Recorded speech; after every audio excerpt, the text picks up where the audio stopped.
Halo semuanya, selamat datang di channel Investor Muda Indonesia. Bersama saya Wilson Stanley. Nah, pada video kali ini saya ingin membandingkan kedua emiten rokok terbesar di Indonesia, yaitu Hanjaya Mandala Sampurna atau HMSP dan PT Gudang Garam Tbk atau Gudang Garam atau GGRM. Jadi supaya teman-teman bisa lebih mengerti, simak terus ya video ini sampai selesai.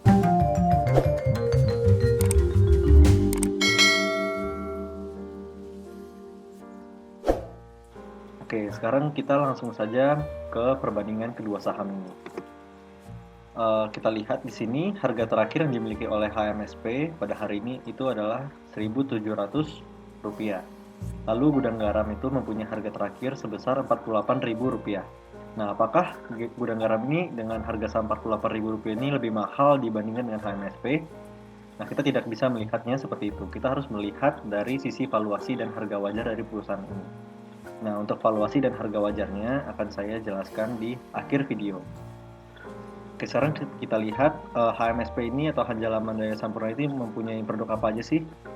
Nah, Hanjaya Mandala Sampurna ini mempunyai produk itu ada Sampurna A, ada Sampurna U atau U-Mild, lalu ada produk G Samsu, lalu ada Sampurna Hijau, lalu ada Marlboro, dan ada Philip Morris Bow. Sedangkan Gudang Garam ini mempunyai produk itu dari sisi Gudang Garam, lalu ada produk merek Surya, lalu ada produk merek Gigi. Oke, sekarang kita lanjut ke kapitalisasi pasar yang dimiliki oleh HMSP dan Gudang Garam. Nah, harga terakhir yang dimiliki oleh HMSP itu adalah sebesar Rp1.700. Dan saham beredar yang dimiliki oleh HMSP ini sebesar 116 miliar lembar. Sehingga kapitalisasi pasar yang dimiliki oleh HMSP ini adalah sebesar Rp197 triliun. Nah, sekarang kita lihat kapitalisasi pasar Gudang Garam. Nah, harga terakhir yang dimiliki oleh Gudang Garam ini adalah Rp48.000. Dan saham beredar yang ada di pasaran itu sebesar 1.924.088.000 lembar. Sehingga kapitalisasi pasar yang dimiliki oleh Gudang Garam adalah sebesar Rp92 triliun. Berarti di sini kita bisa lihat kapitalisasi pasar HMSP ini lebih besar dibandingkan dengan kapitalisasi pasar Gudang Garam. Sekarang kita lihat ke laporan laba rugi kedua emiten ini. Nah, pada penjualan kuartal 1 2020 ini, penjualan HMSP itu sebesar 23,7 triliun.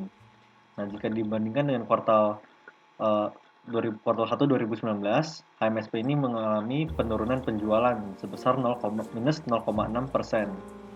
Nah, jika kita lihat ke dalam penjualan kuartal 1 2020-nya Gudang Garam, nah Gudang Garam ini memiliki penjualan sebesar Rp27,3 triliun dan mengalami pertumbuhan dari kuartal 1 2019 itu sebesar 4%. Nah, jadi dari penjualannya aja kita bisa lihat Gudang Garam ini mempunyai penjualan yang lebih tinggi dibandingkan dengan HMSP. Dan Gudang Garam ini mempunyai pertumbuhan penjualan sebesar 4%, sedangkan HMSP ini mengalami penurunan penjualan sebesar 0,6%.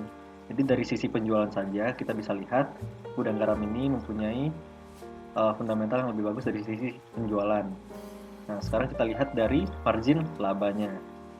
Nah, bisa kita lihat gross profit margin dari HMSP ini adalah sebesar 18,4%.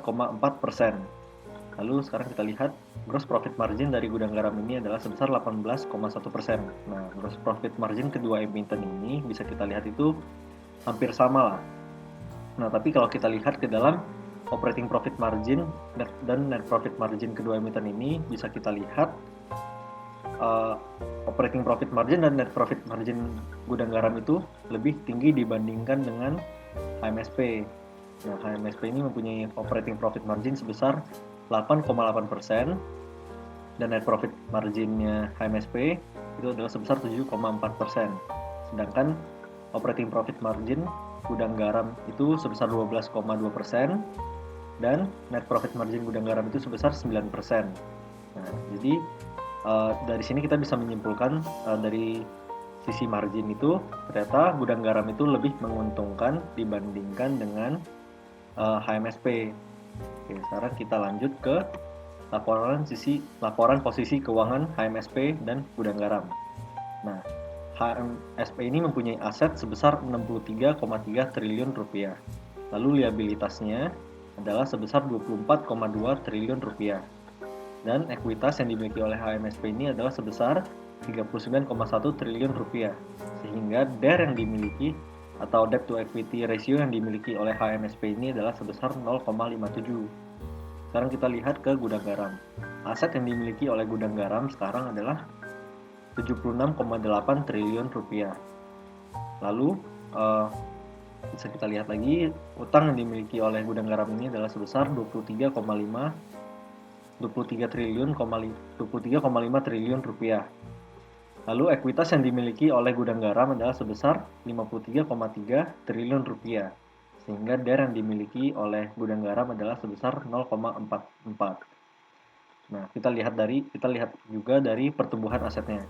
Nah, HMSP ini mempunyai pertumbuhan aset sebesar 11% dari kuartal sebelumnya.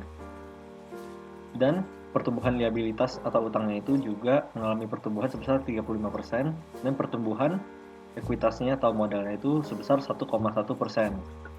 Nah, sekarang kita lihat ke pertumbuhan aset yang dimiliki oleh gudang garam. Nah, aset yang dimiliki oleh gudang garam ini bertumbuh sebesar 17% dari kuartal sebelumnya, kuartal 1 sebelumnya, atau kuartal 1 2019. Nah, kita lihat dari liabilitas atau utang dari gudang garam ini, bisa kita lihat pertumbuhan utangnya itu sebesar 29% dari kuartal sebelumnya. Sekarang kita lihat dari modalnya. Bisa kita lihat juga, gudang garam ini mempunyai pertumbuhan ekuitas itu sebesar 12%. Nah, jika kita lihat nih, kalau asetnya itu berarti gudang garam ini mempunyai pertumbuhan aset yang lebih tinggi dibandingkan dengan HMSP. Nah, sekarang kita lihat lagi, utang yang dimiliki oleh HMSP ini ternyata bertumbuh lebih banyak dibandingkan dengan pertumbuhan liabilitas milik gudang garam. Sekarang kita lihat lagi pertumbuhan ekuitas yang dimiliki oleh HMSP ini ternyata tumbuhnya tuh lebih sedikit dibandingkan dengan pertumbuhan ekuitas yang dimiliki oleh gudang garam. Nah, makanya dari sisi laporan posisi keuangan yang saya analisa ini ternyata gudang garam ini mempunyai laporan posisi keuangan yang lebih sehat dibandingkan dengan laporan posisi keuangan yang dimiliki oleh HMSP. Sekarang kita lihat lagi rasio-rasio keuangan yang dimiliki oleh kedua emiten ini.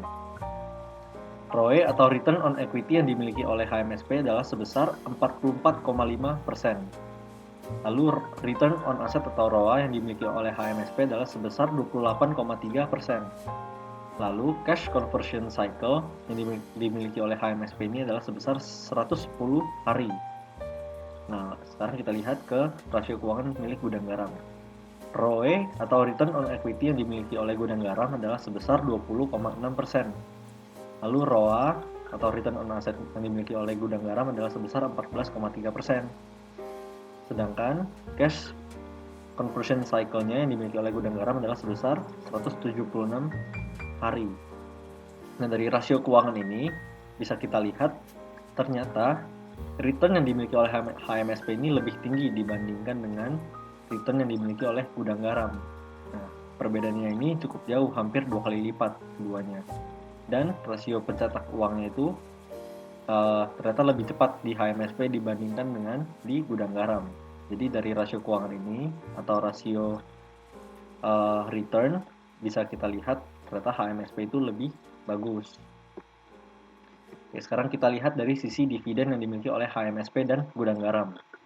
Nah, bisa kita lihat di sini HMSP ini pada tahun 2016 sampai tahun 2020 ini, pada tahun 2016 dividen HMSP itu sebesar Rp89. Lalu pada tahun 2017 itu dividen HMSP ini sebesar Rp107,7. Lalu pada tahun 2018 dividen HMSP ini sebesar Rp107,3. Lalu pada tahun 2019 ini dividen HMSP ini sebesar Rp117,2. Lalu pada tahun 2020 itu dividen HMSP sebesar Rp119,8. Nah, jadi yield yang dimiliki atau average yield yang dimiliki oleh HMSP ini adalah sebesar 4,4%. Sekarang kita lihat ke dividen gudang garam. Nah, pada tahun 2015 dividen gudang garam itu adalah Rp800 dengan yield 1,21%. Dan pada tahun 2016 sampai tahun 2019 bisa kita lihat dividen gudang garam ini adalah sebesar Rp2.600. Nah, dengan rata-rata yield itu bisa kita lihat itu sekitar 3-4% rata-ratanya. Nah, average yield yang dimiliki oleh dividen gudang garam ini adalah sebesar 3,4. Nah, jadi dari sisi dividennya ini ternyata lebih menguntungkan kepada investor itu, yang lebih menguntungkan kepada investor adalah saham HMSP, yaitu sebesar 4,4% yieldnya. Jadi kalian yang teman-teman investor yang ingin lebih mengincar dividen itu, saya menganjurkan pilih HMSP. Oke, sekarang kita lihat dari sisi valuasinya. Nah, PER yang dimiliki oleh HMSP sekarang adalah 16,6, lalu PBV yang dimiliki oleh HMSP ini adalah sebesar 7,39, persennya itu diabaikan saja. Lalu EV per EBITDA-nya itu adalah sebesar 13,1. Lalu valuasi yang dimiliki oleh gudang garam adalah 8,37, PBV-nya sebesar 1,72, lalu EV per EBITDA-nya itu sebesar 6,21. Nah, dari sini bisa kita lihat ternyata valuasi yang dimiliki oleh gudang garam ini jauh lebih murah dibandingkan dengan HMSP. Oke, nah sekarang kita lanjut ke kesimpulannya. Emiten mana yang lebih baik, HMSP atau GGRM? Nah, apakah perusahaannya ini bagus, HMSP ini?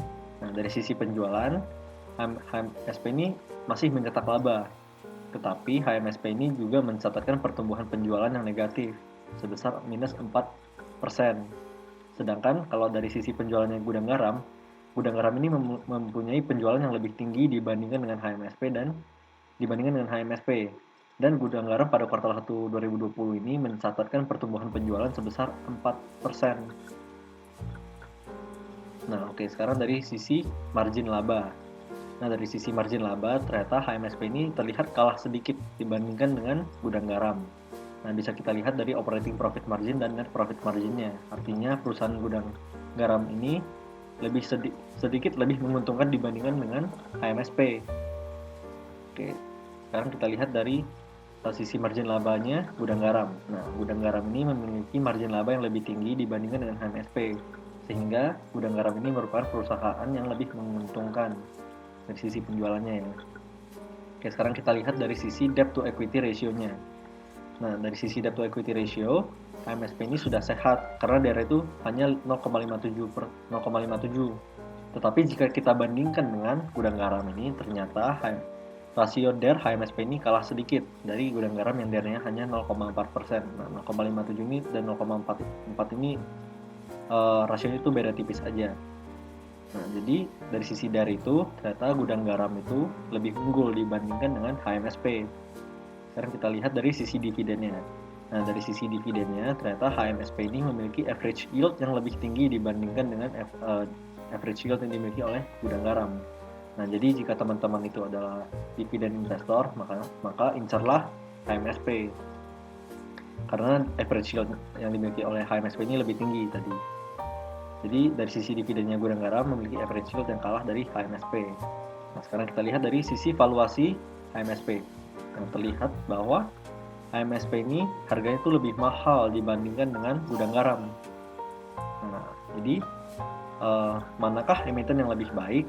Nah, menurut saya jika kita lihat dari harga dan kualitas penjualannya pada kuartal ini, saya lebih memilih gudang garam ini adalah emiten yang lebih baik pada kuartal ini. Oke, jadi sekian perbandingan saham emiten kali ini. Semoga video ini bermanfaat. Nah, jika kalian suka dengan video ini, silakan pencet tombol like dan share. Dan jika Anda merasa video ini bermanfaat, tolong pencet tombol subscribe di bawah ya. Karena dengan teman-teman semua mensubscribe itu bisa membuat saya lebih semangat lagi dalam melakukan analisa-analisa saham. Oke, semoga video ini bermanfaat dan